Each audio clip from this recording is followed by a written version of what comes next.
मेरा ना बाजू सर गया है वे। मैं ना रंग का काम करना था, थल्लों ना पैर फिसल गया सी ते दुध की कराई च जा पिया सा ते तुसीं देख सकते मेरा बाजू सर गया है। साल 1.5 साल हो गया मेरा बाजू सर गया है। मेरे ना पट्ठे खिंचे गए ने ते मेरे को हुण बिल्कुल कम नहीं होंदा ते वेल मेरा सारा चेहरा भी सर गया है ते मेरे को हुण बिल्कुल कम बिल्कुल नहीं होंदा मेरे को हुण ते उहदी वजह ते मेरे ना पट्ठियां नूं सेक लग गया है वे ते मैं काम बिल्कुल नहीं कर सकदा।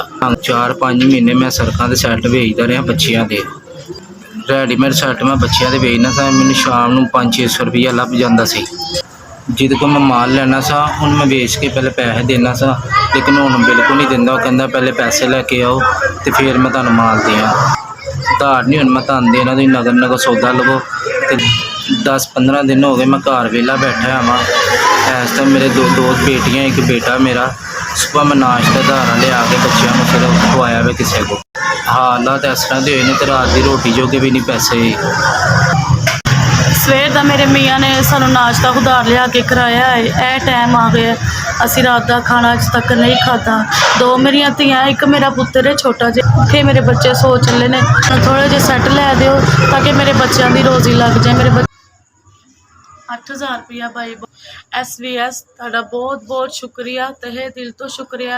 इस 8000 रुपये के नाल साडा रोज़गार चल जाएगा। मेरा मियाँ रेडीमेड कपड़े बच्चों के लैके आएंगे, बेचणगे, मेरे बच्चों का रिस्क आएगा, मेरे बच्चे रोटी खाणगे, तुहानूं दुआवां देंगे असीं।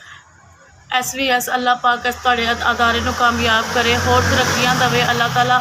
इन्ना कुछ तुहानूं इस कम च कामयाब करे कि जिन्ना तुसीं दवो तुहानूं वास्ते उन्नियां तरक्कियां मिलन। तुहाडे बच्चों का रिजक लग गया, अल्लाह पाक तुहानूं खुश रखे। सीधा SPS मालक तुहानूं खुश रखे। इस 8000 रुपये नाल साडा रिजक लग गया वे। असीं मियाँ बीवी बहुत खुश हाँ। अल्लाह पाक तुहानूं खुश रखे, मालक तुहानूं तरक्कियां देवे। असीं बहुत खुश हाँ। मालक इस तरह तुसीं देंदे रहो साडे वगैरह गरीबां नूं।